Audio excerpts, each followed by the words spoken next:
Hello and good afternoon, everybody. This is Soumyata Tiwari, and you are watching me here on Nation Talks, The Facts Intact. ये जो education campaign है जो 15 days का which we have plan since yesterday and it's going to go till 28th of September. उस सारे campaign के अंतर्गत बहुत सारे experts, educationist, teachers, professors from across the globe are going to join me and discuss about education awareness in India and the prospective things which are going to be there and which is going to impact students, teachers, and the entire youth of India. Today, I have a very special guest with me who is the mentor behind this entire campaign and who happens to be one of the core team members in IIM Shillong also. He is one of the board member with IIM Shillong. Sir, a very good afternoon to you and sorry for the delay Good in keeping afternoon. you. Yeah. There was some technical error which we were facing. So it was due to that reason it has happened. So, firstly, I welcome with all my heart Mr. Atul Kulkarni, who is a Board of Governance member of IIM Shillong. Thank you, sir, firstly, for joining me and Namaskar. taking out time and supporting this entire campaign, which is designed to create awareness about education in the COVID times also the new education policy which came out, and there are so many things which are going on in the entire industry. So thank you for joining me and taking out time. And firstly, before I start the talk show, I would like to also say that Atulji is also a board of governance with National Institute of Engineering, Mumbai, and he is director of Eurasia Special Technical Private Technologies Limited. So that's something which he comes, that background which is there of him. So really proud to have him here on this platform of Nation Talks. So thank you for coming and joining me. My And pleasure.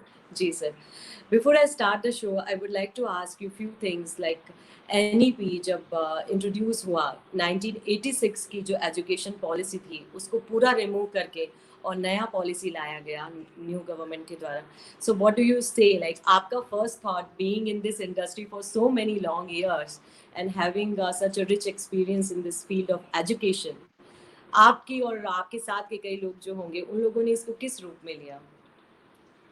देखिए, सबसे पहले तो मुझे लगता है कि ये हम आज तक बोलते रहे, मतलब न्यू एजुकेशन पॉलिसी आने से पहले तक हम बोलते रहे कि जीएसटी इस देश का सबसे बड़ा रिफॉर्म, जी हाँ. स्वतंत्र भारत का सबसे बड़ा रिफॉर्म हम बोलते रहे. लेकिन मुझे लगता है कि जीएसटी से भी बड़ा रिफॉर्म ये न्यू एजुकेशन पॉलिसी 2020 है, और इसके कारण कई हैं. अगर आप देखेंगे तो पहले तो आप और हम सामान्य रूप से इसको ये बोल रहे हैं कि भाई ये 1986 की जो पॉलिसी थी उस पॉलिसी के बाद आने वाली पहली पॉलिसी है. लेकिन मैं इसमें थोड़ा करेक्शन करना चाहूँगा, सुधार करना चाहूँगा. I would say that this is the first education policy of independent India. क्योंकि 86 में या उसके पहले भी स्वतंत्रता के बाद जो हमारी पॉलिसी आई थी या जो पॉलिसी हमने अनाउंस करी थी, all those were modifications or little bit of structural tampering to the policy which Lord Macaulay declared or adopted in the year 1835. So the education till then, I mean, till this new education policy is now kind of announced by the government of India, was all the way following the report which Lord Macaulay presented in the British Parliament in the year 1835. And what was that? Fundamentally आपको ये देखना होगा कि जो 1835 की Lord Macaulay की जो report थी, जिसके आधार पर भारत में शिक्षा चलती रही और लोग शिक्षा प्राप्त करते रहे, वो शिक्षा थी कि इस देश में कोई भी किसी भी प्रकार का अनुसंधान, किसी भी प्रकार की कोई एक जिसको हम बोलते हैं कि क्रिएटिव थिंकिंग ना हो, बल्कि इस देश से ब्रिटिश राज चलाने के लिए जो हमें क्लर्क्स चाहिए, जो हमें एक ह्यूमन रिसोर्स चाहिए, उस ह्यूमन रिसोर्स की सिर्फ तैयारी हो. तो दुनिया के कई देशों में यहाँ से लोग भेजे गए ब्रिटिश शासन में, और वो कौन थे? वो सारे ऐसे लोग थे जिन्होंने ब्रिटिशों का राज चलाने के लिए जगह जगह पर जो सहायता की वो इस आधार पर की कि भाई उनको उस प्रकार से पढ़ाया गया था, सिखाया गया था. So to me, this is the fundamental difference that we have to understand, that this policy, therefore, is the first policy of the independent India, which talks about rooted in Indian ethos. The education which is rooted in Indian ethos, भारतीय मूल्यों पर आधारित शिक्षा देने की व्यवस्था पहली बार इस देश में आ रही है. और उस दृष्टि से मैं इसका बहुत बहुत स्वागत करता हूं. और मैं ये देख रहा हूं कि इससे अपने देश में जो हम बात कर रहे हैं कि भाई 21st century is going to be the century of Asia, और जब अब एशिया की बात करते तो स्वाभाविक रूप से इस एशिया में दो देश है जिनके बारे में पूरा विश्व आज ये मानकर चल रहा है कि ये आगे आने वाली सदी इनके आधार पर चलेगी. तो उसमें भारत का योगदान बहुत बड़ा है, और उसको अगर बढ़ाना है तो the education policy will play a big role. So my first reaction is, okay, now here is the policy which will make us stand on our feet rather than just following something which was felt good for the foreign and colonial rulers. That is the biggest change to me. Yes, sir, but knowing this fact, whatever you have said and very correctly said also, and we all agree to this. But there are certain things जो एक कुछ बातें हैं इसी से related हैं, जो कि एक वर्ग है who are talking about that English को साइडलाइन करके और संस्कृत और हिंदी को ज़्यादा इस पॉलिसी के अंतर्गत महत्व दिया जाएगा, और उस वजह से हो सकता है जो कि एक set of, I would not से द क्लासिफिकेशन अभी, बट यस वो जो सेट ऑफ लोग हैं उनको शायद इस चीज़ से कुछ बातें निकल के आ रही, विच दे आर थिंकिंग दैट हम लोग शायद लिबरल सोसाइटी की तरफ न जाते हुए एक हिंदू राष्ट्र बनाना या इसको सेफ्रनाइज करने जैसी तक वहाँ तक भी बातें हो रही हैं. हिंदी को जो महत्व दिया गया है और संस्कृत को जो महत्व दिया गया है इस पॉलिसी के अंतर्गत, उसको लेकर के एक वर्ग ऑफ सोसाइटी है जिनको कि ऐसा लग रहा है कि शायद इसके थ्रू करंट गवर्नमेंट का, सेंट्रल गवर्नमेंट का एक प्रयास है सेफ्रनाइज करने का इंडिया को. So how do you take it? सबसे पहले तो मैं इस भ्रम को दूर करना चाहूंगा कि इसमें हिंदी और संस्कृत की बात नहीं है, इसमें सभी मातृभाषाओं की बात है. Education in your own mother tongue की बात है. केवल हिंदी और संस्कृत में पढ़ाया जाएगा ऐसे कहीं भी पॉलिसी में नहीं लिखा गया है. पॉलिसी में ये लिखा गया है कि अपनी मातृभाषा में विद्यार्थी को, छात्र को शिक्षा मिलने का मौका, लेने का मौका मिले. और वो भी कहाँ तक कंपलसरी किया है कि वो उन्होंने प्राइमरी, सेकेंडरी, फाउंडेशन लेवल तक उनको कंपलसरी बोला गया है.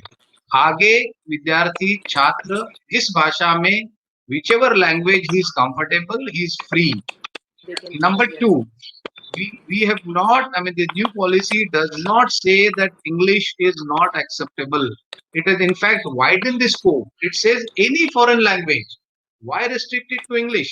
If we are talking of becoming the global entity, global player, then with English, I am sure we all know that there is large section or large area, I mean the continent in the world, which is the South America and the other areas, other parts of the world, where English is not spoken. They speak Spanish, they speak French.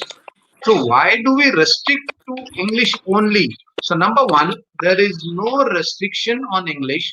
Number two, we have in fact expanded the scope, saying that any foreign language that you want to try, there is no restriction. And number two, there are reports, दुनिया में कई सारे ऐसे reports है जिसमें ये कहा गया है कि बच्चों की, शिशुओं की अपनी कॉग्निटिव स्किल्स, अपनी जो उनकी थिंकिंग जो एबिलिटी होती है, सोचने की जो उनकी अपनी एक पद्धति होती है, वो डेवलप होती है वर्ष 7-8 तक, आयु की 7-8 वर्ष तक. और उस समय अगर उसके मन में ये कंफ्यूजन रहेगा कि स्कूल में, मतलब पाठशाला में वो किसी और भाषा में पढ़ता है, घर में पढ़ाने वाले अपने परिवार के लोग उसको किसी और भाषा में पढ़ाते हैं, तो ये जो उसके मन में जो एक बंद, उसके मन में जो ये कंफ्यूजन रहता है कि करेक्ट चीज क्या है. क्योंकि हमने कई ऐसे उदाहरण देखे हैं कि एक ही शब्द विदेशी भाषाओं के एक ही शब्द के कई अर्थ अपने देश के अपने अपने भाषाओं में है। तो उससे इस छात्र के छोटे शिशु के मन में जो एक भ्रम पैदा होता है, उससे जो उसके मन में जो एक शंकाएं पैदा होती है, उसको दूर करने का प्रयास है। तो उस इनफैक्ट उसकी सोचने की जो एक पद्धति है, एक प्रोसेस है, उसको अच्छे से बढ़ावा मिले, इसलिए उसकी अपनी मातृभाषा में उसको पढ़ाई करने की सहूलत, सुविधा जी एक यहाँ पर दी गई है। इसमें कहीं भी किसी भी प्रकार से इंग्लिश का महत्व कम करने का प्रयास नहीं है। ना पॉलिसी में ऐसा कहा गया है, ना पॉलिटिकली कहीं भी इस प्रकार का कोई उल्लेख है। तो मुझे लगता है कि आपने बहुत अच्छा प्रश्न जी किया, और इस फोरम के माध्यम से मैं सभी ऐसे जिनके मन में आशंका शंकाएं हैं, I would like to clear it once for all that there is nothing like that we henceforth will not take education in English. Right We have the sir choice. या That's the only provision. जी हाँ sir, इसी से जुड़ा हुआ एक और प्रश्न था जो स्किल डेवलपमेंट को लेकर के है, क्योंकि इसमें काफ़ी चेंजेस गवर्नमेंट के द्वारा किए गए हैं, पॉलिसी मेकर्स ने भी इसमें किया है दैट 10+2 की जगह उन्होंने कुछ अपना एक अलग मैथमेटिकली उसको डिफाइन किया हुआ है। तो लोगों के और स्कूल नए जो ओपन करना चाहेंगे उनके लिए भी इस प्रणाली को समझने में थोड़ा सा प्रश्न चिन्ह आ रहा है। हालांकि reopening of school you know at that it's kind of going to be next year I think or so किस तरह की opportunities open up होंगी who are like entrepreneurs हैं जो अपना schools open करना चाहते हो, what do you suggest to them? See, देखिए, the first and foremost we have to understand this policy for the first time has looked at the continuous progress of the child. तो अभी तक क्या होता था? अभी तक ये होता था कि हायर एजुकेशन एक अलग सोच चलेगी, प्राइमरी एजुकेशन एक अलग सोच चलेगी, फाउंडेशनल एजुकेशन एक अलग सोच चलेगी। इस देश में नर्सरी और प्ले स्कूल का कोई मतलब उसका कोई माई बाप ही नहीं, जो जिसको मन में आए जैसे शुरू करे और उसको चलाए।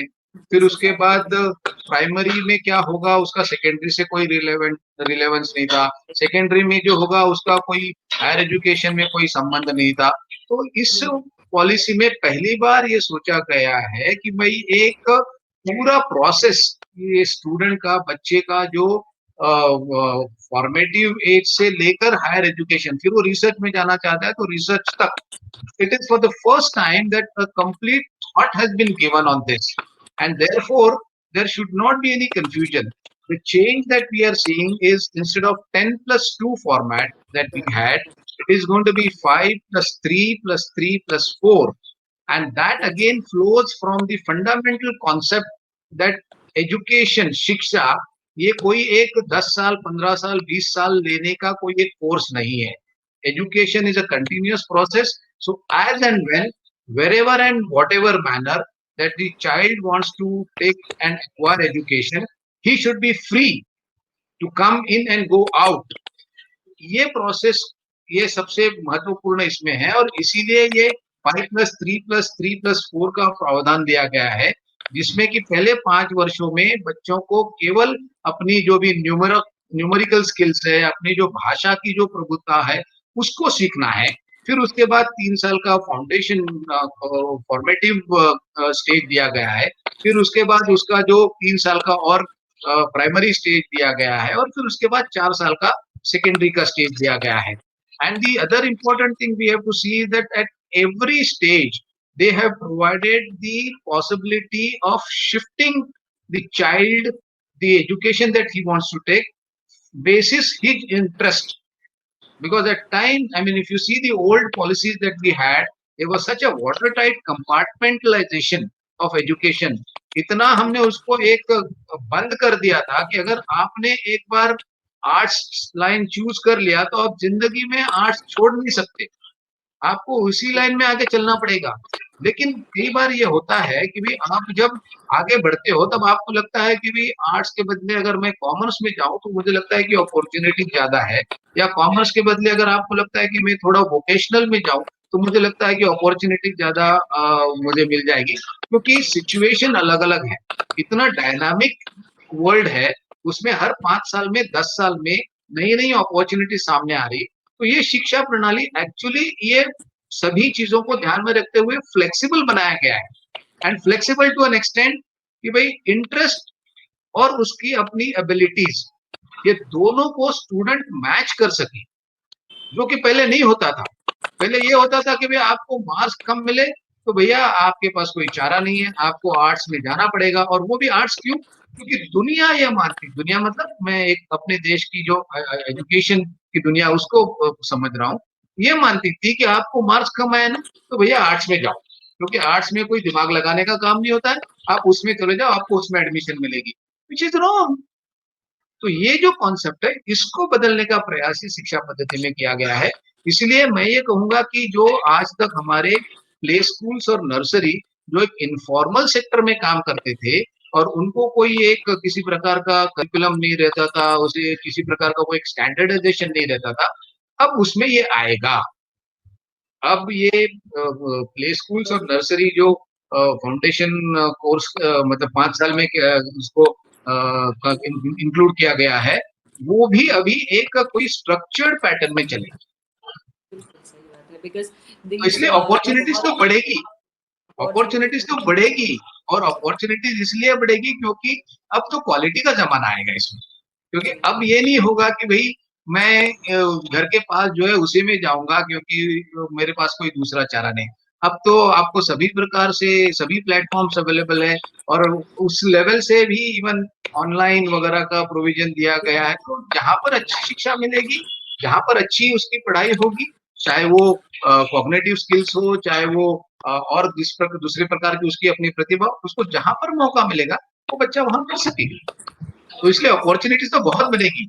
और जैसे मैंने कहा कि अभी तक जो हम ये सोचते थे, कई कई शहरों में और कई गांवों में हमने ये देखा है कि कई अच्छे सिंगर्स, कई अच्छे पेंटर्स, कई अच्छे और क्राफ्ट बनाने वाले लोग ये बच्चों को क्या हम उसको बोलते हैं कि एक्स्ट्रा करिकुलर एक्टिविटीज के तौर पर हम उनको बच्चों को वहां भेजते थे।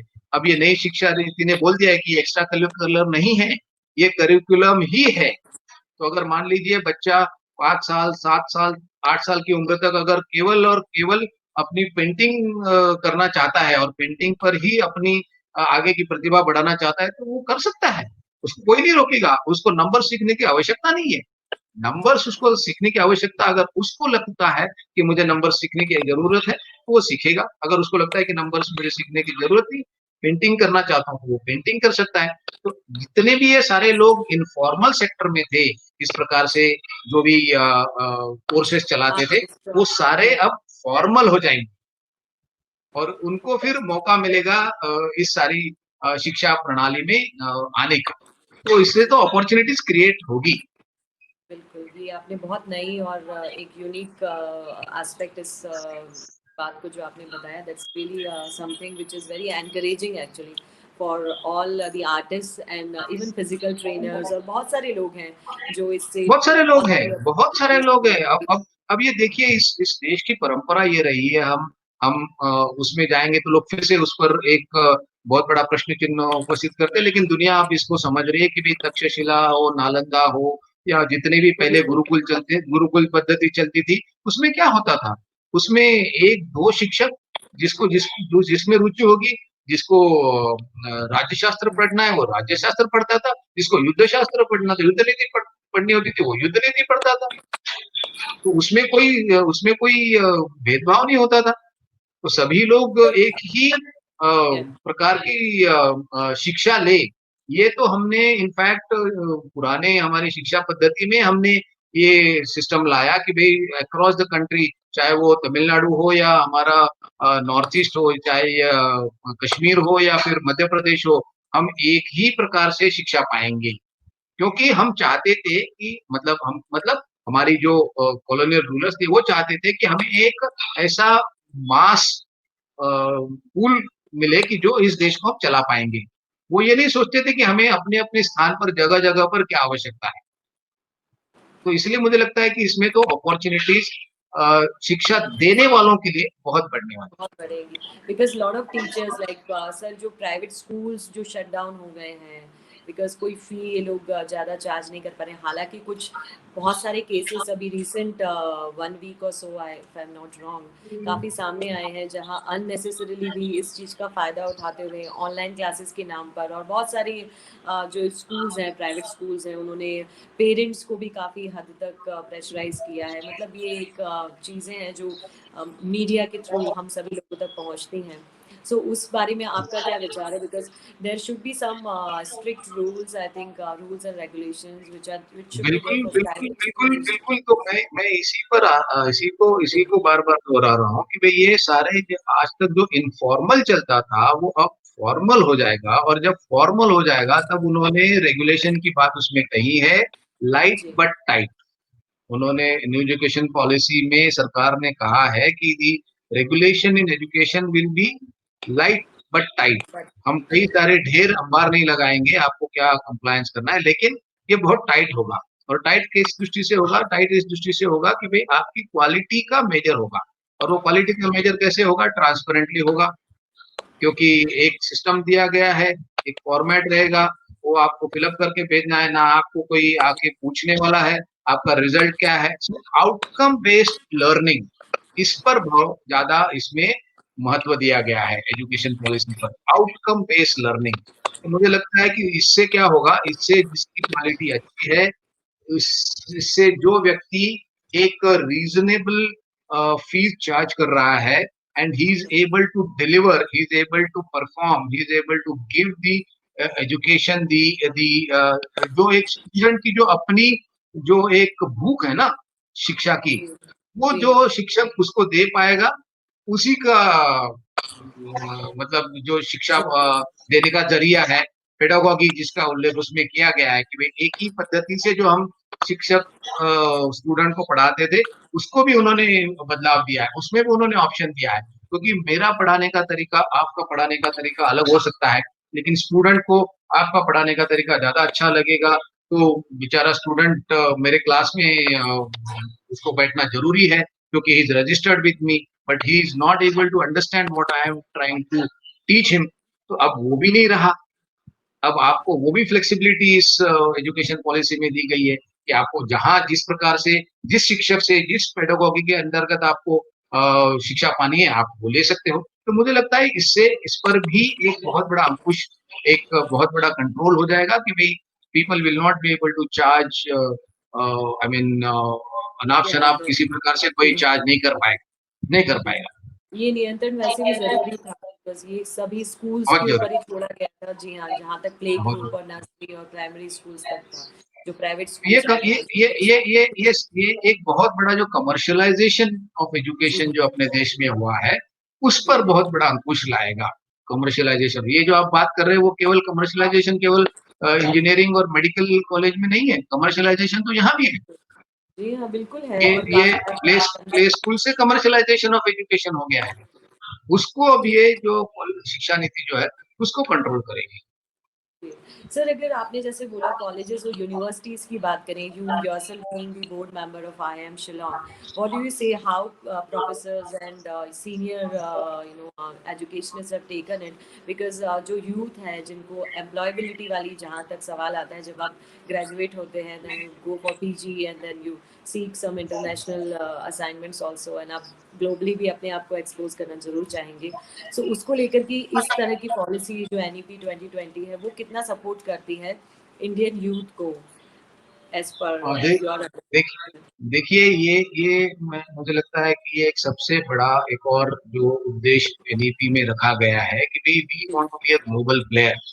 और उसमें हमने इसीलिए जो इस देश में लगभग 1,001 यूनिवर्सिटीज हैं, लगभग 40,000 तक कॉलेजेस हैं, उसको भी अभी एक दृष्टि से क्वालिटी और जो मल्टी डिसिप्लिनरी एजुकेशन की बात कही गई है, वो मल्टी डिसिप्लिनरी एजुकेशन के अंतर्गत इसको, इसकी संख्या भी कम करने की बात है। अब संख्या कम कैसे होगी?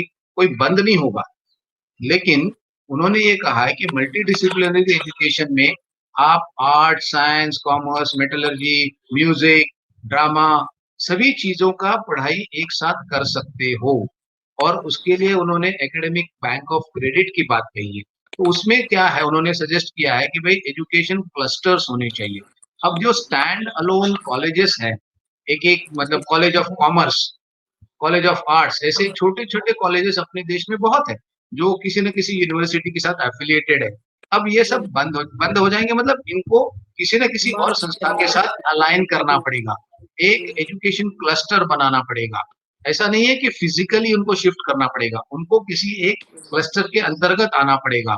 तो उससे क्या होगा, उससे जो भी हम देखते हैं कि भी कोई भी लड़का, कोई भी हमारा ग्रेजुएट जब पास आउट होता है, तब पास आउट होने के बाद जो वो दुनिया के बाजार में, दुनिया के प्लेटफॉर्म में जब वो परफॉर्म करने के लिए जाता है, तब केवल एकेडमिक क्वालिफिकेशन से उसकी बात नहीं बनती, उसकी वैल्यूज की बात है, उसके स्किल्स, सॉफ्ट स्किल्स की बात है, उसके पर्सनल स्किल्स की बात है।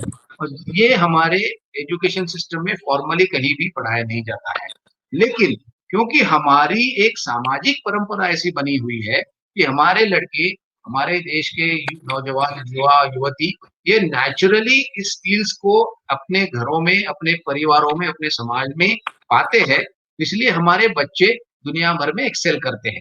वो अपने आप को उस प्रकार के कल्चरल शॉक्स को एडजस्ट करते हैं। अब क्योंकि ये सारा फॉर्मल एजुकेशन का हिस्सा होगा, तो हर एक बच्चे को ये मौका मिलेगा। आज तक सिलेक्टिव लोग सक्सेसफुल होते थे। क्यों सक्सेसफुल होते थे? क्योंकि इस प्रकार का उनका अपब्रिंगिंग या उस प्रकार के उनको वैल्यू सिस्टम के अंतर्गत रहने का मौका मिलता था। अब हर एक छात्र को ये मौका मिलेगा क्योंकि ये सारा फॉर्मल एजुकेशन का हिस्सा बन गया है। तो ऑब्वियसली हमारे छात्र, हमारे ग्रेजुएट्स दुनिया भर में और ज्यादा एक्सेल करेंगे, number one. On the other hand, हमने ये भी देखा है कि ब्रेन ड्रेन की समस्या जो हमारे देश को अभी तक सताती रही है, उसको एक तरह से रोक लगाने के लिए एक तरफ हमारे यूनिवर्सिटीज, हमारे शैक्षणिक संस्थाएं, क्वालिटी उनकी गुणवत्ता सुधारना, ये एक भाग उसमें शिक्षा नीति में बताया गया है। साथ ही साथ दुनिया के 100 टॉप इंस्टीट्यूशंस को इस देश में कैंपसेस चलाने का भी इसमें प्रावधान है। So top 100 institutions of the world will be allowed to come and open establishments here in the country. Obviously वो हमारे देश की जो कानून है, नियम है, उनको फॉलो करना पड़ेगा। हमारे देश की जो एजुकेशन सिस्टम है उसको फॉलो करना पड़ेगा, but they will be able to bring those education patterns and systems into this country. और इससे हमारे देश से बाहर जाके लोगों को जो पढ़ना पड़ता था, मान लीजिए हमें, हमारा कोई लड़का आज लंदन जाके पढ़ना चाहता था, हमारा कोई लड़का अमेरिका जाके पढ़ना चाहता, उसकी जरूरत नहीं है। He will be able to get the same quality education either through Indian university, Indian institution, or the foreign institution which is operating in this country. तो इससे बहुत बड़ा लाभ होगा। और जो हम चाहते हैं कि भाई दुनिया के टैलेंट पूल हम बने, we become the resource centre for the world, वो यहीं पर अपने आप हो जाएगा। Yeah, that is something very strong and very correctly said also, that we should become the talent pool. India being like, we have a lot of, globally we know all the leaders who are leading the biggest companies across the world. They're all, and look at them. I mean, what is their background? It is a very humble background. Each one of them is coming from a humble background. So what is making them so great? I mean, in terms of their professional delivery, it is the background, it is the values, it is the upbringing, it is the entire mindset that they have picked up. I mean, if I have to give you a small example, when I was in US a couple of years ago, and I had the opportunity of listening to a professor from George Washington University, he was giving us an example of how the American society is reacting to 9/11 episode. It was a good 3-hour lecture that he gave us, educating us about the mindset of the American society, etc.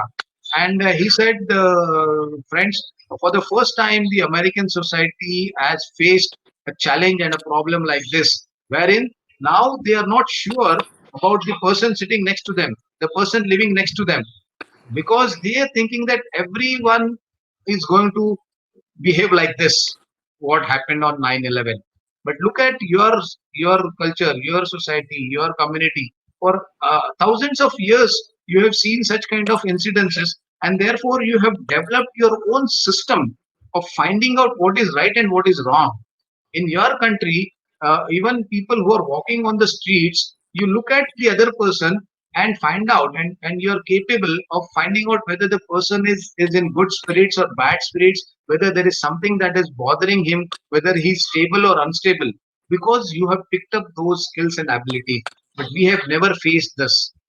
They have, so the American society does not have that competence, and therefore we have seen. Now the other example is in one of the schools, in one of the universities that I had gone. There, an Indian teacher narrated this story to us. He said, while I was teaching in the class, I would see that there is one person, one student, who is regularly sleeping in my class. No, so once or twice I kind of reminded him that you are sleeping in my class.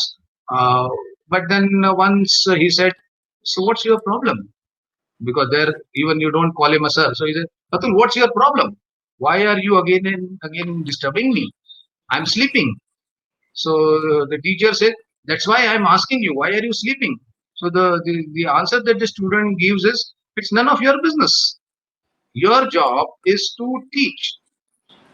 Whether I am taking what you are teaching or not is none of your business. You don't get into that.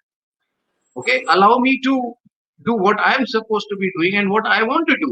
So that's the kind of liberty. I mean, the word that you used initially is that society allows. But this Indian professor who was taking that course, oh, it was always nagging him as to ये हो क्या रहा है, what is the problem, क्या हो रहा है इस बच्चे के साथ, ये रोज आके यहाँ सोता है. तो एक दिन उसने हिम्मत करके उसको फाइनली पूछा कि I mean student, tell me what is your problem, why are you sleeping every day. So he says, "Sir, there's nobody at my home who's earning member, and therefore I work at McDonald's during the night shift, and therefore I come back at 7 o'clock, and then by the time your class is at 11 o'clock, I can't complete my sleep. So I go to sleep in your class." But then the student then goes ahead and says, "But why are you asking me all these things?" So the teacher says, "Let's see, I'm concerned about you because you are here to take education, you are here to learn something, and it is my job to ensure that every student in my class is able to get what I am teaching him. He's able to pick up the subject that I am teaching him. But I find you are not able to get that because you are not attending. You're there, but you're not attending my class." So then the student asked him, the teacher, the question, "Are you from India? Are you Asian?" The teacher said, "Yes, I am Asian." See, I'm taking you to the fact that Yeah. the Indian values, the education that we get, gives us this compassion, concern about every single individual. It is not only for my family, not only for my community, it is for the entire world. And that is what the new education policy has talked about, that every single Indian student must excel. Excel for whom? Excel for himself, excel for society, excel for nation, and excel for world. Because we believe, हम ये मानते हैं कि वसुधैव कुटुंबकम, the whole world is my family. So मेरी skills, मेरी जो भी क्षमता है, वो केवल मेरे लिए नहीं है, पूरी विश्व के लिए है. तो ये एक फंडामेंटल शिफ्ट जो हमारे पॉलिसी में आ रहा है एजुकेशन डिलीवरी को लेकर, मुझे लगता है हमें इसको ध्यान में लेना चाहिए. जी हाँ, and definitely, as you said, that it will build up a lot of opportunities also. Sir, coming to one more Obviously. point, which is not exactly related or nothing to do with the policy as such, but it is related to education. And I'm coming to a very बहुत ही अभी जो इसके ऊपर campaign भी चल रहा है, सारे पॉलिटिशियंस भी बहुत इसके ऊपर बात कर रहे हैं अलग अलग पार्टी से. वो बात है नीट और जी जो एग्जामिनेशंस हैं उसके पोस्टपोन होने की. You being in the industry, what in your opinion, what do you say? Because that's something the postpone वो होगा नहीं, मतलब बहुत सारे उसके ऊपर aspects हैं जो I think you are a better person to comment upon it. पहले तो मैं ये कहूँ कि मैं अभी अभी किसी अपीयरिंग स्टूडेंट का पेरेंट नहीं. तो इसलिए मैं इंटरेस्टेड पार्टी नहीं हूँ, ना मैं किसी पॉलिटिकल पार्टी के साथ एसोसिएटेड हूँ, इसलिए मैं उस एंगल से भी किसी को सपोर्ट या किसी को डिफेंड करने के लिए, किसी के अगेंस्ट में बात करने के लिए ये नहीं कह रहा हूँ। लेकिन मैं अपना वक्तव्य जो कह रहा हूँ वो मेरे एक्सपीरियंस से। देखिए, इतना आसान नहीं है एक एग्जामिनेशन को स्किप करना, यानी कितने छात्रों के भविष्य के साथ हम खिलवाड़ करेंगे। क्योंकि अगर हम बात करें कि हम दुनिया में अपने बच्चों को एडमिशन लेने के लिए प्रोत्साहित करना चाहते हैं, अच्छी शिक्षा वो ले, तो अगर हम ये इसको स्किप करेंगे तो बच्चे कब कहाँ एडमिशन ले पाएंगे? एक तो एडमिशन नहीं ले पाएंगे, दूसरी बात, हम कंकरेंट पैरेलली 2 सत्र नहीं चला सकते। जब मैं इसको थोड़ा एक्सप्लेन करूंगा, मान लीजिए कि हमने हमने ये examination, again let's not go into the brass tacks of it, लेकिन अगर मान लीजिए हमने एग्जामिनेशन पोस्टपोन कर दी और हमने कहा कि हम एग्जामिनेशन दिसंबर में नहीं जनवरी में लेंगे जब माहौल थोड़ा ठीक हो जाएगा, ऐसा हमें लगता है।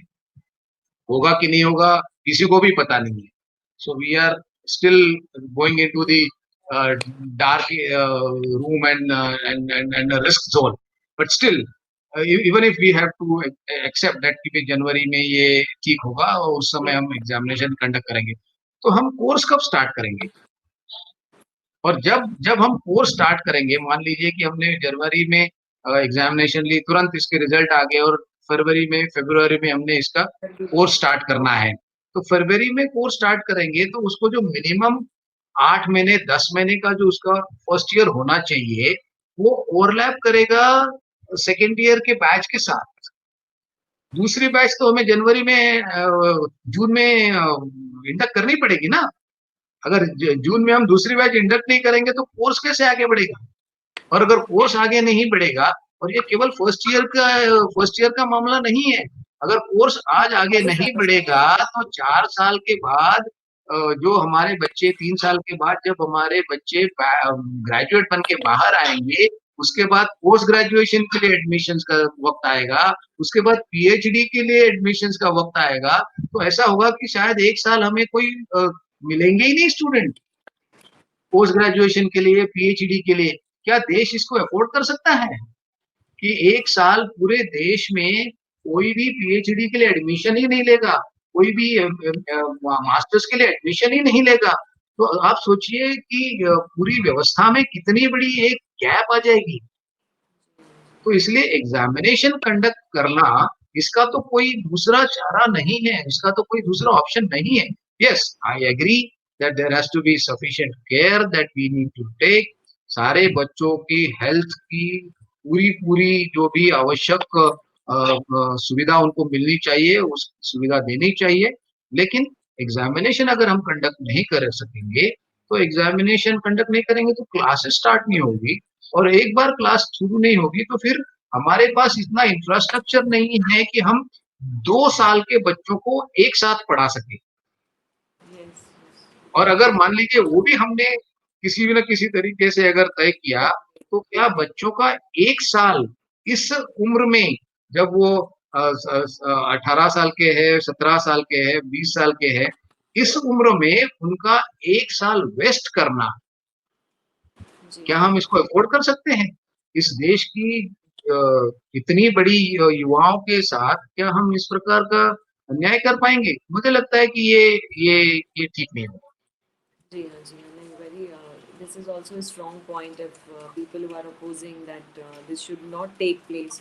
उसके लिए एक logical reason है, there is a reason behind this, which you have हाँ, explained मतलब also clearly. हाँ, जो उसका एजुकेशन future, इसका फ्यूचर इम्पैक्ट सोचना चाहिए। हम तो ये सोच रहे हैं कि अभी सिर्फ बच्चे 2 महीने 3 महीने के बाद सेफ हो जाएंगे, उसके बाद आप एग्जामिनेशन कंडक्ट करिए। लेकिन यही बच्चा जब उसको 4 साल के बाद उसको मास्टर्स के लिए जाना चाहिए था, वो 4 साल में नहीं जाएगा, वो 5 साल में जाएगा मास्टर्स में। आप सोचिए उस बच्चे की जो स्थिति होगी, क्योंकि उसके साथ दूसरे जो लोग हैं, जो जो जेईई में नहीं जा रहे, जो नीट में नहीं जा रहे, तो लेकिन दूसरे माध्यम से आगे बढ़ रहे हैं, वो तो आगे बढ़ जाएंगे, वो तो नहीं रुकने वाले हैं। तो this will be discrimination against certain section of the student community ना। yeah, of course, that is there. So examination ultimately अच्छा, न्यू एजुकेशन पॉलिसी में फॉर्चुनेटली इसका भी जिक्र आया है कि ये जो ऐसे एक एग्जामिनेशन हमारे स्टूडेंट के लाइफ में जो मेक और ब्रेक बन गई है ना, कि एक एग्जामिनेशन आप ठीक से अगर अटेंड नहीं कर पाए, अटेम्प्ट हाँ। नहीं कर पाए, तो आपकी पूरी जिंदगी बर्बाद है। जी हाँ। ये जो व्यवस्था हमारे एजुकेशन सिस्टम में आई है, उसको भी न्यू एजुकेशन पॉलिसी ने हटाया है, क्योंकि कंटिन्यूअस इवैल्यूएशन की बात न्यू एजुकेशन पॉलिसी में हुई है। अगर इस प्रकार का सिस्टम हो जाएगा तो फिर एक एग्जामिनेशन नहीं देंगे, तो उसकी बाकी जितने एग्जामिनेशन दिए और बाकी जो कंटिन्यूअस इवैल्यूएशन है, उसके बेसिस पर आपको आगे एडमिशन मिल जाएगी। तो एजुकेशन में ये जो एक ट्रांसफॉर्मेशन लाने की बात एजुकेशन पॉलिसी कर रही है कि the manner in which you want to conduct the examination, the way you want to test the student entirely dependent on you. You will be having the complete freedom, क्योंकि जिस संस्था, whichever higher education institution is delivering the quality education, that institution will be granted full autonomy of conducting examination, deciding the curriculum, also giving complete freedom to the professor and teacher about the pedagogy, and also creating dynamic curriculum. All of that is what the policy has talked about. तो ये तो सारी समस्याएं फिर उस समय खत्म हो जाएगी। मैं आपको एक ही उदाहरण देता हूँ, जिसको लेकर मुझे लगता है कि मैं अपना पॉइंट थोड़ा स्पष्ट कर पाऊंगा। हमारे देश में कई सारे ऐसे डिसीजंस होते हैं, चाहे वो सरकार से होते हैं या किसी और संस्थाओं के माध्यम से होते हैं, लेकिन हमारी कोई भी एकेडमिक इंस्टीट्यूशंस उस पर एक कोई डिटेल्ड रिसर्च नहीं करते, और इसका समाज पर क्या परिणाम हुआ, अच्छा या बुरा, ये कोई अपने से करता नहीं है। किसी न किसी फिर सरकारी एजेंसी के द्वारा किसी इंस्टीट्यूशन को वो प्रोजेक्ट दिया जाएगा, फिर वो आप उसका रिसर्च करेंगे, फिर उससे आप उसके फाइंडिंग्स लेके आओगे, तब तक तो 5-6 साल चले जाते हैं। फिर वो आपकी फाइंडिंग्स का क्या उपयोग होगा समाज को और सरकार को? मुझे लगता है कि ये प्रोसेस इतना फ्लेक्सिबल होना चाहिए कि मान लीजिए हमने फॉर एग्जांपल हमने डिमोनेटाइजेशन किया। डिमोनेटाइजेशन के बाद कई लोगों ने अलग-अलग प्रकार के उस पर टिप्पणी दी, वक्तव्य दिए, अच्छे लोगों ने, इंटेलेक्चुअल लोगों ने दिए, लेकिन किसी ने रिसर्च नहीं किया। I have not seen a document which is a research document कि असल में हुआ क्या। कई लोगों ने अपने-अपने एक ऐसे स्वीपिंग स्टेटमेंट्स दे दिए, लेकिन कोई भी एकेडमिक इंस्टीट्यूशन ने किसी भी प्रकार का कोई रिसर्च नहीं किया। अलग-अलग लोगों ने स्टेटमेंट्स दिए, कोई एक छोटा-सा उसका मुद्दा उठाया, कहीं कोई घटना हुई, उसको लिया, उसको लेकर इतना बड़ा बवाल मचाने की प्रयास हुआ, लेकिन कोई एक रिसर्च डॉक्यूमेंट नहीं बना। ये फैक्ट है। मुझे लगता है कि नई शिक्षा नीति इस सारे सिस्टम को बदलने का प्रयास कर रही है। ये प्रोविजन उसमें है कि अगर आपको लगता है कि मुझे इस पर रिसर्च करना है अभी, तो ये आपको सुविधा है। हमारे देश में आपने देखा होगा कई सारे ऐसे विश्वविद्यालय हैं, जहाँ पर किसी एक विषय के बारे में रिसर्च करने को आपको बिल्कुल कभी परमिशन ही नहीं मिल सकती। जी हाँ। जी, जी। क्यों? परमिशन इसलिए नहीं मिल सकती है, क्योंकि सिस्टम ऐसा है कि अगर आपको एक इंस्टीट्यूशन से अगर रिसर्च करना है, तो उस इंस्टीट्यूशन में जो रिसोर्स अवेलेबल है, प्रोफेसर्स हो या और लाइब्रेरी हो या और भी कोई सारे विषय जो उसमें आवश्यक होते हैं रिसर्च के लिए, अगर वो फैसिलिटी, वो इंफ्रास्ट्रक्चर वहाँ अवेलेबल है, तो आप सिर्फ उन्हीं विषयों पर रिसर्च कर सकते हो। भले एक स्टूडेंट की इच्छा होगी कि नहीं मुझे किसी और विषय पर रिसर्च करना है, मुझे किसी और विषय पर ज़्यादा अध्ययन करना है, तो वो नहीं कर सकता, क्योंकि जिस इंस्टीट्यूशन में उसने एडमिशन लिया है, उस इंस्टीट्यूशन में ये फैसिलिटी नहीं है, इंफ्रास्ट्रक्चर नहीं है, प्रोफेसर नहीं है, फैकल्टी नहीं है। लेकिन नई शिक्षा नीति अब ये कहती है कि अगर स्टूडेंट कहीं कलकत्ता बेस्ड है और उसको अभ्यास करना है कि मध्य प्रदेश के ट्राइबल एरियाज में किस प्रकार की संस्कृति का उगम हुआ और कैसे लोगों ने इसमें अपना व्यवसाय आगे बढ़ाया, तो वो विद्यार्थी कलकत्ता की यूनिवर्सिटी में रजिस्टर करके इस प्रकार का रिसर्च कर सकता है। अगर उसका रिसोर्स सागर यूनिवर्सिटी में है मध्य प्रदेश में, तो वो उस रिसोर्स को सागर यूनिवर्सिटी के रिसोर्स के अंडर ये सारा अभ्यास कर सकता है, लेकिन अपने आप को रजिस्टर कलकत्ते में कर सकता है। ये प्रोविजन, ये फ्लेक्सिबिलिटी है। और जैसे जैसे मैंने पहले भी कहा कि अब तो आपको कॉम्बिनेशन ऑफ सब्जेक्ट्स तो एकदम पूरा का पूरा उन्होंने इतना फ्लेक्सिबल कर दिया है कि जैसे इंजीनियरिंग का छात्र, जैसे कि मैं रहा हूँ, इंजीनियरिंग का छात्र हूँ और मुझे म्यूजिक में आनंद मिलता है, मुझे म्यूजिक में इंटरेस्ट है, तो मेरे इंजीनियरिंग कॉलेज में मुझे किसी ने म्यूजिक का ऑप्शन दिया नहीं पढ़ने के लिए। लेकिन नई शिक्षा नीति ये कहती है कि ये आपको ऑप्शन रहेगा।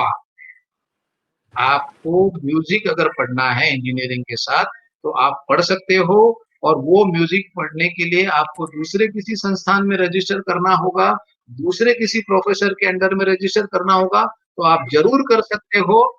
वहां आप एग्जामिनेशन उनके साथ दीजिए, वहां आपकी असेसमेंट होगी, और वहां के आपकी क्रेडिट्स जो है वो आप जहां पर इंजीनियरिंग पढ़ रहे हो वहां इंजीनियरिंग इंस्टीट्यूट को ट्रांसफर होंगे आपके क्रेडिट्स, और वो क्रेडिट्स आपके फाइनल जो डिग्री सर्टिफिकेट होगा या जो भी आपका मार्कशीट होगा उसमें आएंगे। तो ये जो फ्लेक्सिबिलिटी नई शिक्षा नीति में है, इससे पूरे पूरे जो फंडामेंटल जो बात कही गई है कि शिक्षा किस लिए, व्हाई डू आई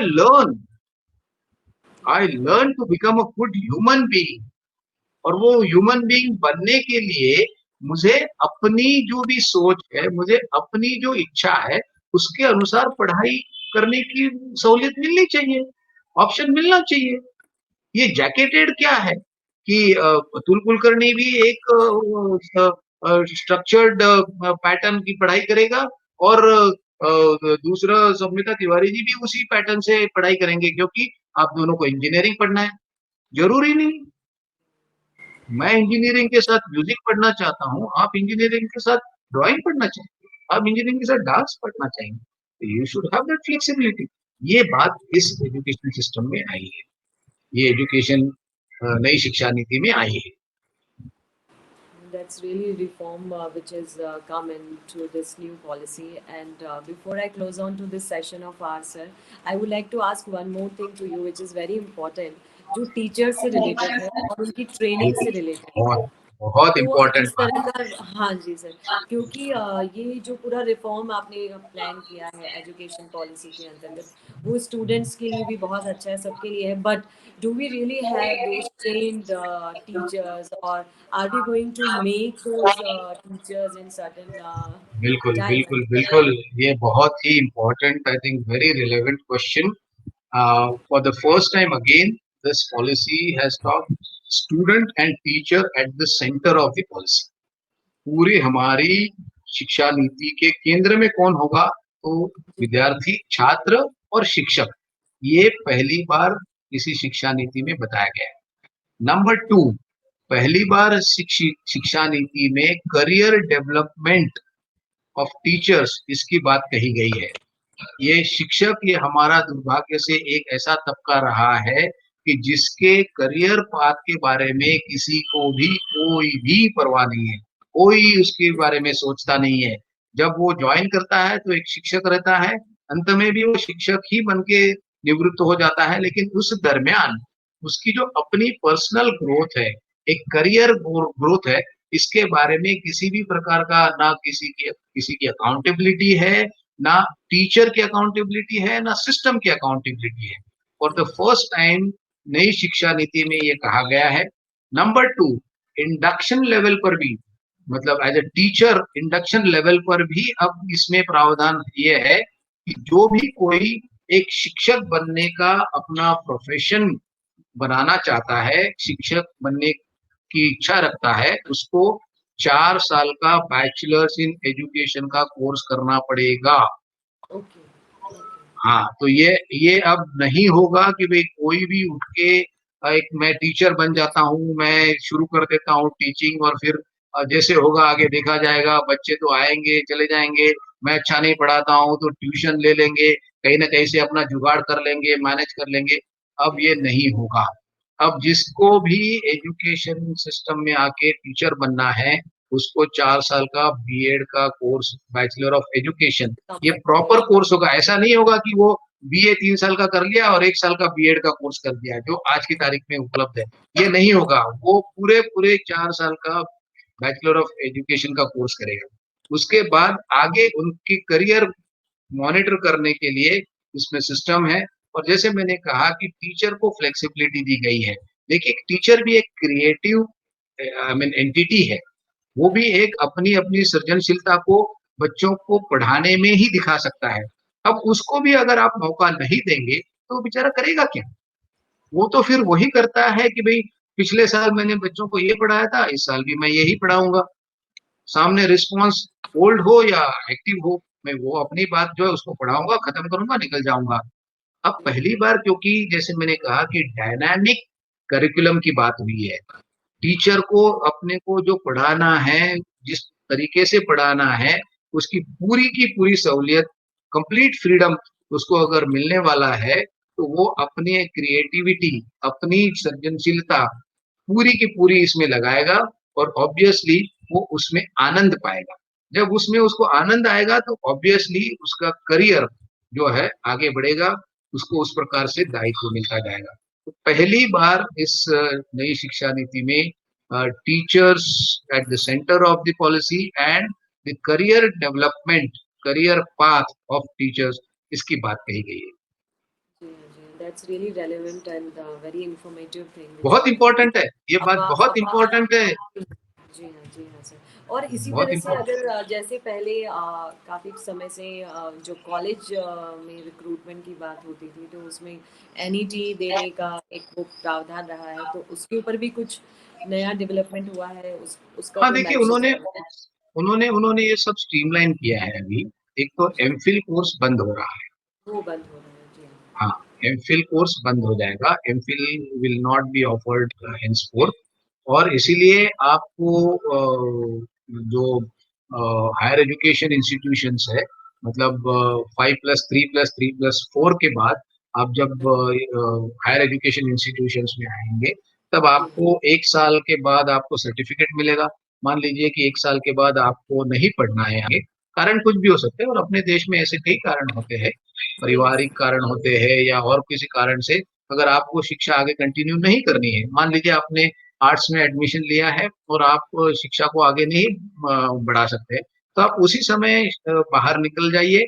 आपको सर्टिफिकेट मिलेगा कि आपने 1 साल का आर्ट्स कोर्स किया है। उसके आधार पर आपको जहाँ भी जाना है, जो भी आपका प्रोफेशन शुरू करना है या और भी कुछ करना है, आप कर सकते हो।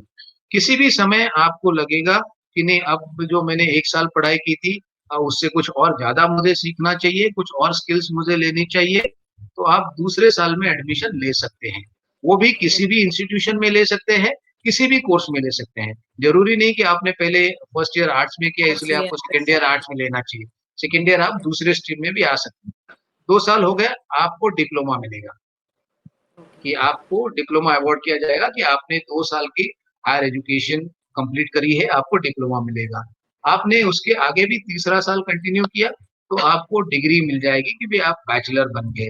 उसके बाद आपको और भी आगे शिक्षा कंटिन्यू करनी है, आपको और भी आगे शिक्षा बढ़ानी है, तो आप 1 और साल 4th ईयर कर सकते हैं विथ रिसर्च। जो भी आपकी पढ़ाई है, उसी में आपको आगे रिसर्च करना है, तो आपको 4th ईयर कर सकते हो आप और फिर आपको वो डिग्री मिलेगी with research, bachelors with research, ये आपको डिग्री मिलेगी। तो ये हो गया आपको 4 साल का कोर्स करना, ये सब करना। उसके बाद भी अगर आपको पढ़ना है, तो उसके बाद आपको फिर पीएचडी करने का मौका है और आगे और रिसर्च करने का मौका है। तो ये मुझे लगता है कि इस प्रकार से आगे बढ़ेगा और उसके कारण जो है कि quality of person who is joining the profession, not just as a teacher but any profession, he will have certain skills, he will have certain desired qualifications, जो आज हमारी इंडस्ट्री में समस्या होती है। हम इंडस्ट्री में आगे दूसरे साइड में बैठने वाले जो लोग होते हैं टेबल के, हमेशा ये कंप्लेंट करते हैं कि भाई जो एकेडमिक इंस्टीट्यूशन से निकलने वाला छात्र है वो हमारे लिए किसी काम का नहीं है, हम उसको एज ए ट्रेनिंग ही ले सकते हैं क्योंकि उसका कुछ ट्रेनिंग हुआ ही नहीं है, हमें मालूम नहीं वो परफॉर्म करेगा कि नहीं करेगा, इसलिए हम उसको ट्रेनी बनाना चाहते हैं और अपने तरीके से अपने हिसाब से उसको जो है शिक्षा देना चाहते हैं और फिर उसके बाद हम उसको परमानेंट एम्प्लॉय की तरह नौकरी में रखते हैं। तो मुझे लगता है कि इससे भी छात्र को छुटकारा मिलेगा कि भाई, क्योंकि वो जिस प्रकार की शिक्षा लेकर आया है वो मुझे पता है कि भाई उसने 1 साल का ये कोर्स किया है, 2 साल का ये कोर्स किया है, 3 साल का ये कोर्स किया है, फिर उसने रिसर्च किया है। तो एक बेसिक उसकी जो अंडरस्टैंडिंग होगी सब्जेक्ट मैटर की, वो डेफिनिटली हम अच्छी पाएँगे और मुझे लगता है कि इससे लाभ ज़रूर होगा।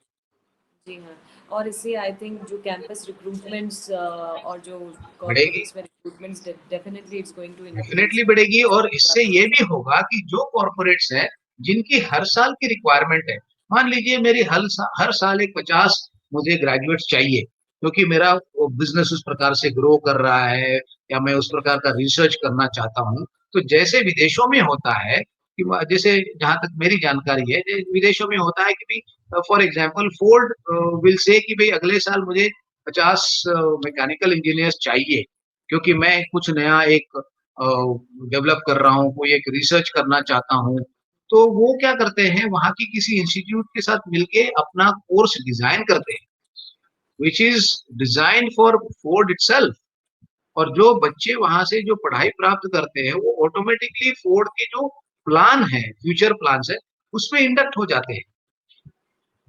That's very So, so promising. this, so the student knows that why I am learning this. The industry knows that the student has learned so many things.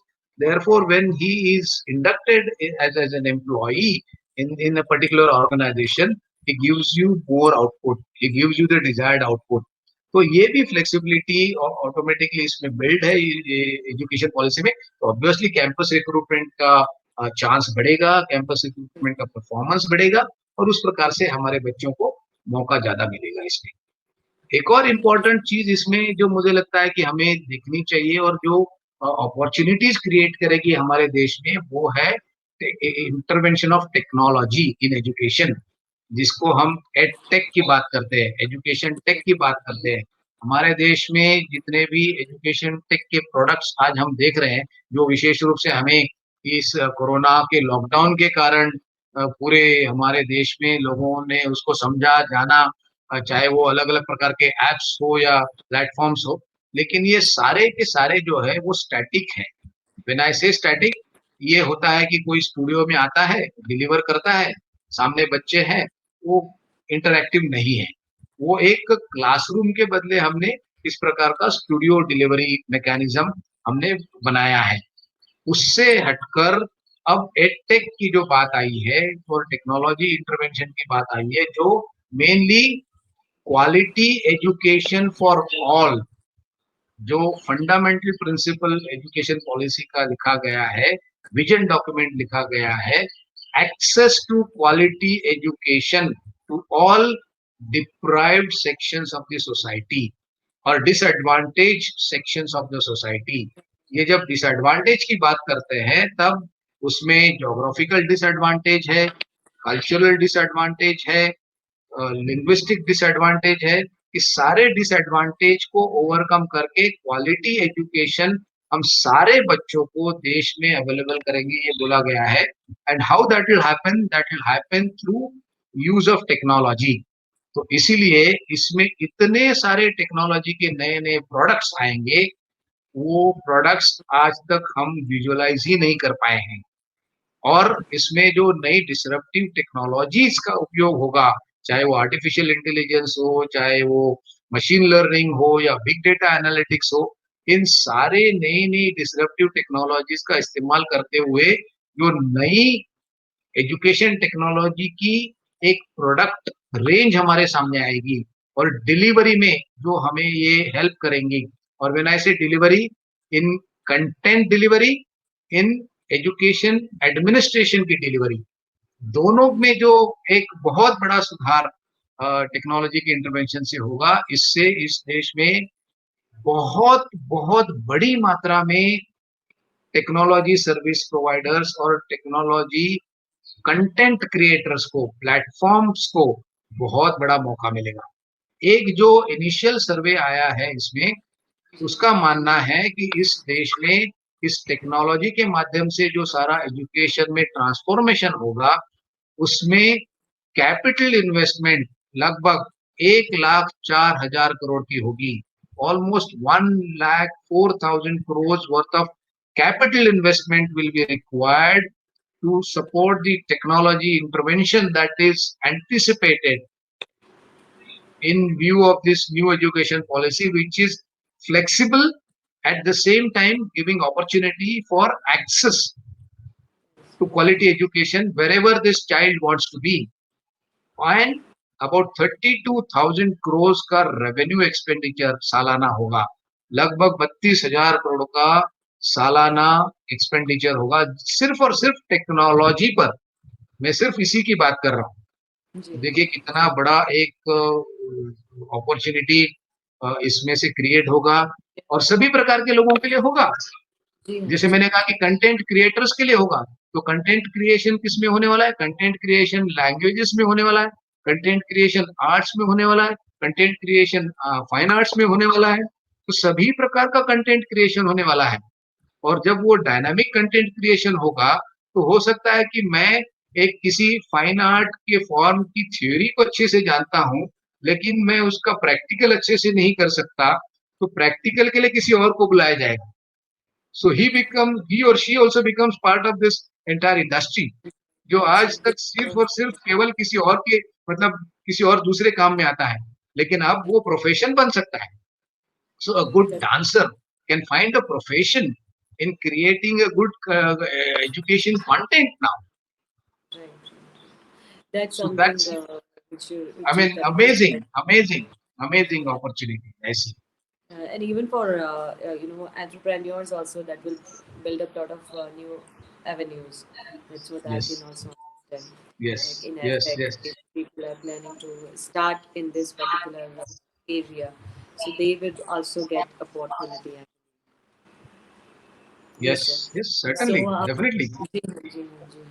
So it's like promising for everybody, but there were certain things which we had discussed with our other speakers also, that ये सारी बातें अभी policy stage पर हैं और वो formation हो गया है और सारी जगह सर्कुलेशन भी हो रहा है, बट जहाँ इम्प्लीमेंटेशन की बात आ रही है, before I close on to this, your take on that, because that's a long long road to go, and since it's a mission in itself, because ये पूरा रिफॉर्म हो रहा है, so implementing this thing and then implanting, lot of things are there. So how many years of time we should be hopeful about देखिए these things? Policy में ये भी कहा गया है, तो पहले तो मैं आउटसाइड पॉलिसी जो मेरा पर्सनल ओपिनियन है उस पर पहले बोलता हूँ, कि ये है कि इस देश में हमेशा ये इम्प्लीमेंटेशन की समस्या रही है, क्योंकि हम हमेशा इसको पीस मील में देखते आए। मैं केवल एजुकेशन पॉलिसी की बात नहीं कर रहा हूँ, हर चीज को हर चीज को इस देश में एक कोई इंटीग्रेटेड अप्रोच कभी लिया नहीं गया, क्योंकि जिस सेक्टर में मैं काम करता हूँ ट्रांसपोर्टेशन सेक्टर में, उसमें भी हम ये उदाहरण देखेंगे कि हमारा रेलवेज अलग सोचता है, हमारा रोड सेक्टर अलग सोचता है, हमारा शिपिंग अलग सोचता है, हमारा एविएशन अलग सोचता है। तो इतना हमने फ्रेगमेंटेशन कर दिया है, इसके चलते हमारे इम्प्लीमेंटेशन में कई सारी समस्या पहले हमने अनुभव किया है। तो ये पहली बार एजुकेशन पॉलिसी ऐसी पॉलिसी आई है जो इंटीग्रेटेड अप्रोच लेके आई है, तो इसलिए इसका इम्प्लीमेंटेशन करना होगा तो भी पूरा पूरा करना होगा, पीस मील में इम्प्लीमेंटेशन नहीं हो सकता। हाँ, आप स्टेजेस में कर सकते हो, लेकिन पीस मील में नहीं कर सकते। एंड व्हेन आई से स्टेजेस, उन्होंने उसका भी उल्लेख जिक्र इसमें किया है कि भाई ये जो हमारा प्राइमरी एजुकेशन मतलब जो फाउंडेशन लेवल का एजुकेशन है, उसमें हम ईयर 2025 तक बदलाव लाएंगे। ओके, क्योंकि जो हमने हायर एजुकेशन के बदलाव की बात करी है, वो बच्चा जो हायर एजुकेशन में आने वाला है उसको पहले से उस सिस्टम से आना पड़ेगा। हम उसको एक सडन शॉक नहीं दे सकते कि भैया तूने अभी तक जो सीखा है अब उसको भूल जा, अब नए तरीके से आपको सीखना है, ये नहीं हो सकता। इसीलिए वो बच्चा जब 5+3+3+4 करके हायर एजुकेशन में आएगा, तब वो इस सारे सिस्टम को अडॉप्ट कर सकेगा। इसलिए ईयर 2025 तक जो प्राइमरी एजुकेशन है उसमें बदलाव की बात कही गई है, और फिर हायर एजुकेशन में जो बदलाव है वो बदलाव ईयर 2035 तक आएंगे तो सारा का सारा सिस्टम जो है वो ईयर 2035 तक चेंज हो जाएगा और उसके बाद अगले 5 साल हम पूरी की पूरी सिस्टम को इन टोटालिटी हम देखेंगे ऑपरेट करते हुए और ईयर 2040 में इसका सारा रिव्यू होना है। ये भी पॉलिसी में क्लियरली मेंशन्ड है कि भाई आप प्राइमरी एजुकेशन से 2025 से बदलाव कर इम्प्लीमेंट करना शुरू करिए ताकि लोग अगले 2-3 साल में ये सारे सिस्टम को समझ लेंगे, अडॉप्ट कर लेंगे, अपने आप को अलाइन कर लेंगे। सो 25 से प्राइमरी एजुकेशन में बदलाव इम्प्लीमेंट होंगे और 2035 तक हायर एजुकेशन में ये सारे बदलाव कंप्लीट हो जाएंगे। तो ये स्टेजेस में होंगे लेकिन इंटीग्रेटेड अप्रोच में होंगे। ये उसका टाइमलाइन दिया गया है और इसके दरमियान सारे लोगों को इसमें अपने आप को एडजस्ट करना है। तो ऐसा नहीं है कि अब एकेडमिक इंस्टीट्यूशन चल रहे हैं, प्राइवेट इंस्टीट्यूशन चल रहे हैं, उसको सडनली हम बंद करने वाले हैं, ऐसा नहीं है। उनको सारे लोगों को उनका प्रोसेस क्या होगा, माइग्रेशन कैसे होगा, ये सारा उसमें दिया गया है। नॉट ओनली दैट, ये भी कहा गया है कि ये कंसल्टेशन चलता रहेगा और आपकी जानकारी के लिए और अपने प्लेटफॉर्म के माध्यम से मैं बताना चाहूंगा कि शायद इस देश की ये पहली पॉलिसी है जिसमें एक ग्राम पंचायत के सरपंच से लेकर हायर एजुकेशन के प्रिंसिपल तक और मेंबर ऑफ पार्लियामेंट तक लगभग 2 लाख से ज्यादा सुझाव इसमें आए थे।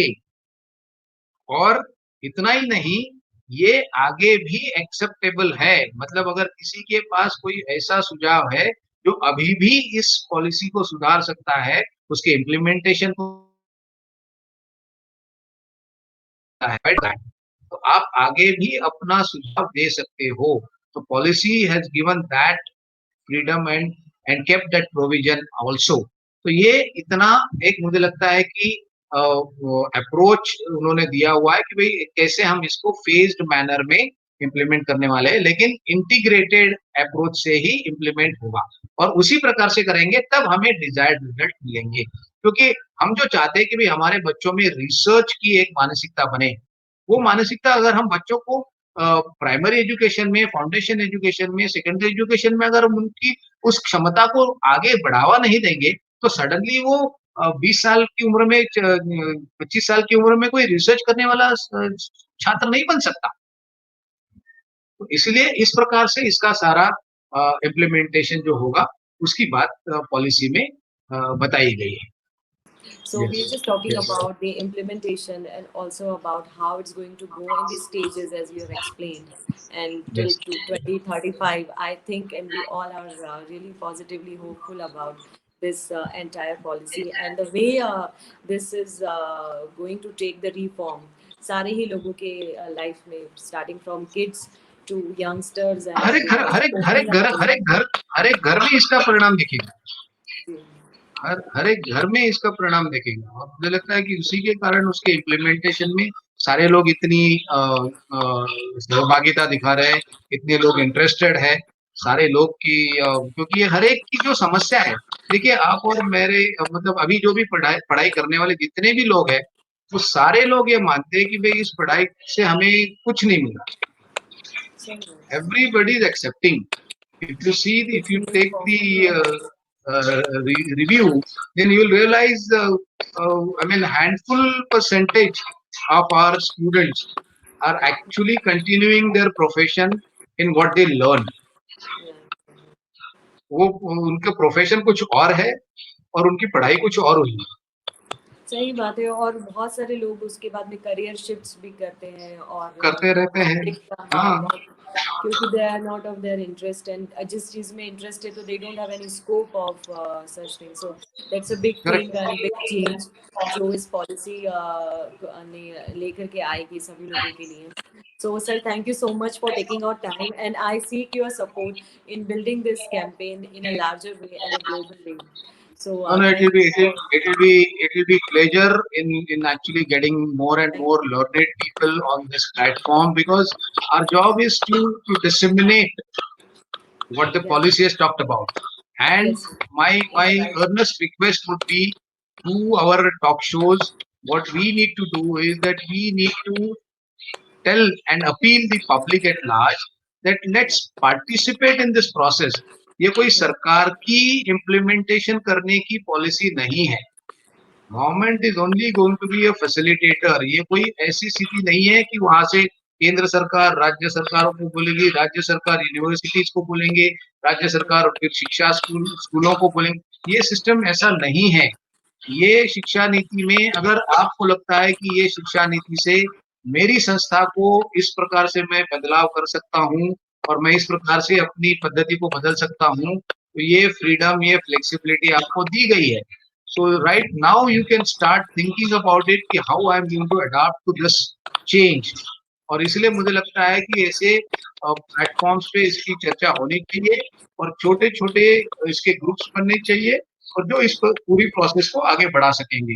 इसमें बहुत बहुत आपको मैं धन्यवाद देता हूँ कि आपने इस बहुत इम्पोर्टेंट सब्जेक्ट जो देश में अब सारी चर्चा हो रही है उसको उठाया है और इसको लेकर आप ये जो कैंपेन आगे और लगभग 2 हफ्ते तक चलाने का जो हमने सोचा है, मुझे लगता है इसमें कई सारे ऐसे जो स्टेक होल्डर्स है, चाहे वो वाइस चांसलर्स होंगे, एडमिनिस्ट्रेटर्स होंगे, स्टूडेंट्स होंगे, पेरेंट्स होंगे और एजुकेशनल इंस्टीट्यूशन चलाने वाले लोग होंगे.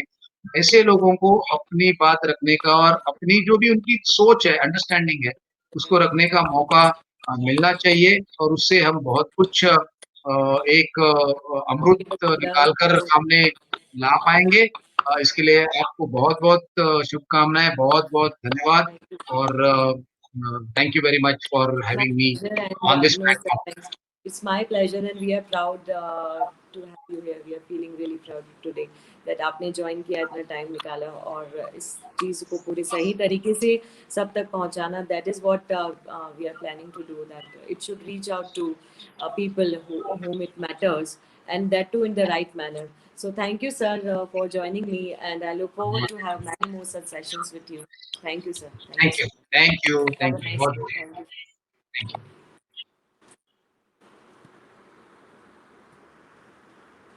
Mm-hmm.